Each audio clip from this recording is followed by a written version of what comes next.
आज आपण बनवणार आहोत चण्यांची उसळ. रोजच नाश्त्याला आणि मुलांच्या टिफिनला पण काय बनवायचं खूप प्रश्न पडतो. तेव्हा आज ठरवलं चण्यांची उसळ करायची. मी रात्रीच चणे भिजत टाकले होते. चणे मस्त भिजलेले आहे आता आपले.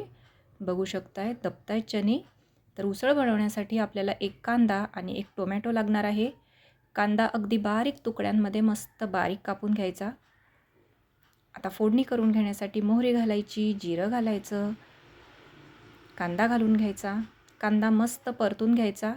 टोमॅटो पण आपण बारीक कापून ठेवलेला आहे. नंतर टोमॅटो घालायचा, थोडंसं मीठ घालायचं आणि ह्यावरती थोडं झाकण ठेवून 1-2 मिनटं मस्त वाफेवरती होऊ द्यायचं.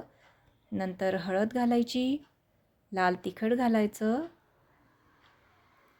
धना जिराची पावडर घालायची आणि अगदी थोडासा मसाला घालायचा. सर्व मसाले तेलामध्ये छान व्यवस्थित परतून घ्यायचे. नंतर पुन्हा थोडं मीठ घालायचं. आधी आपण कमी घातलं होतं त्यामुळे. नंतर आपले भिजलेले चणे घालून घ्यायचे. मस्त हलवून घ्यायचं एकदा. थोडंसं पाणी घालायचं. चणे भिजतील इतपतच घालायचं, फार नाही घालायचं. आणि मस्त ह्याला 3 ते 4 शिट्ट्या काढून घ्यायच्या आहे. मंद आचेवर होऊ द्यायचं म्हणजे आपले चणे खूप छान शिजतात. आता कुकरची वाफ गेलेली आहे. बघूयात. अरे वा, आपले चणे मस्त शिजलेले आहेत. वरून थोडा कोथिंबीर घालायचा. तर आपले चणे सर्व करण्यासाठी रेडी आहेत.